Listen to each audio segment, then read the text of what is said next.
Hello friends, நம்ம இன்றைக்கி வெறும் தக்காளி மட்டும் இருந்தால் போதுங்க, சுவையான தக்காளி குருமா செஞ்சிடலாங்க.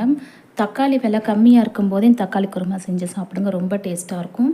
இட்லி தோசைக்கெல்லாம் செம்ம டேஸ்ட்டாக இருக்குங்க. டக்குன்னு ஒரு 10 நிமிஷத்தில் செஞ்சிடலாங்க. இப்போ வாங்க இந்த தக்காளி குருமா எப்படி செய்கிறதுன்ட்டு பார்க்கலாம். ஃபஸ்ட்டு ஒரு கடாயை எடுத்துக்கலாங்க. அதில் தேவையான அளவுக்கு எண்ணெய் சேர்த்துக்கலாம். இதில் சோம்பு போட்டுக்கலாங்க. சோம்பு நல்லா பொரிஞ்சதுக்கப்புறமா கருவேப்பிலை சேர்த்துக்கலாம். அடுத்ததாக பொடியாக கட் பண்ணி வச்ச நல்ல பழுத்த பழமாக தக்காளி சேர்த்துக்கலாங்க. சேர்த்துட்டு இதில் கொஞ்சம் தேவையான அளவு கல் உப்பு சேர்த்துக்கலாம். கல் உப்பு சேர்த்து வதக்கும்போது தக்காளி சீக்கிரமாகவே வதங்கிடும். இப்போ நல்லா ஒரு தடவை கலந்து வதக்கி விடலாங்க. தக்காளியை மிக்சியில் அரைச்சிட்டு சேர்க்கக்கூடாது, அப்படி சேர்த்தோம்னா டேஸ்ட்டு நல்லா இருக்காதுங்க. இந்த மாதிரி பொடியாக கட் பண்ணிவிட்டு கடாயிலே வதக்கணும், அப்போ தான் இந்த குருமா டேஸ்ட்டு சூப்பராக இருக்கும்.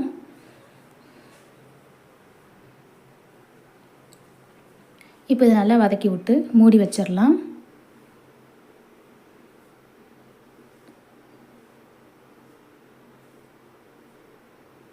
இப்போது ஓப்பன் பண்ணி பார்க்கலாங்க. ஓரளவுக்கு வெந்திருக்கு. இப்போ இந்த கரண்டியை வச்சு நல்லா இந்த மாதிரி மசிச்சு விடணும். இந்த மாதிரி மசிச்சு விட்டால் தான் சீக்கிரமாகவே வேகுங்க.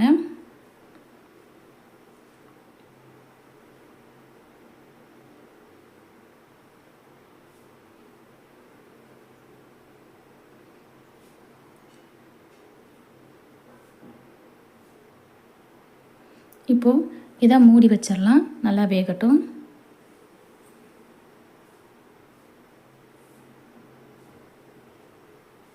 இப்போ ஓப்பன் பண்ணி பார்க்கலாங்க. ஓரளவுக்கு நல்லா வெந்திருக்கு. இந்த மாதிரி கரண்டியை வச்சு அடிக்கடி மசிச்சு விடணும், அப்போ தான் சீக்கிரமாக வேகும்.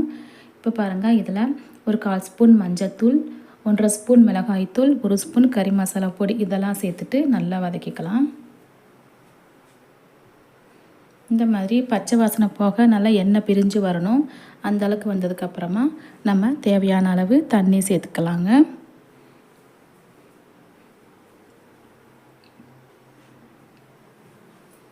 இப்போது இதில் தேவையான அளவு தண்ணி சேர்த்துட்டு நல்லா ஒரு தடவை கலந்து விட்டுட்டு இப்போ மூடி வச்சிடலாம். இது நல்லா கொதித்து வரட்டும், பார்க்கலாம்.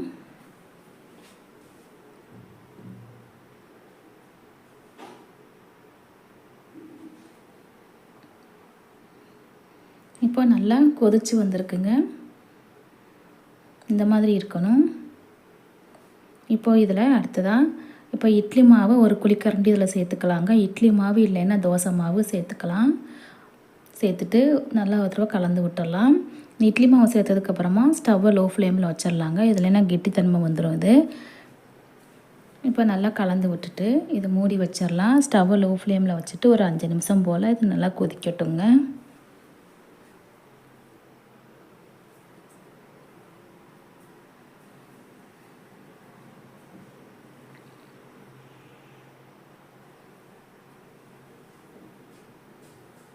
பாருங்கள், நல்லா கொதித்து கெட்டியாக வந்துருச்சுங்க. இப்போ ஒரு தடவை கலந்து விட்டுட்டு தேவைப்பட்டால் நீங்கள் மல்லித்தலை பொடியாக கட் பண்ணிவிட்டு கூட இறக்கிக்கலாங்க, சூப்பராக இருக்கும். அவ்வளோதாங்க, சுவையான தக்காளி குருமா ரெடி ஆயிடுச்சுங்க. இட்லி தோசைக்கு செம்ம டேஸ்ட்டாக இருக்கும். நீங்கள் கண்டிப்பாக ட்ரை பண்ணி பாருங்கள். Okay friends, thank you.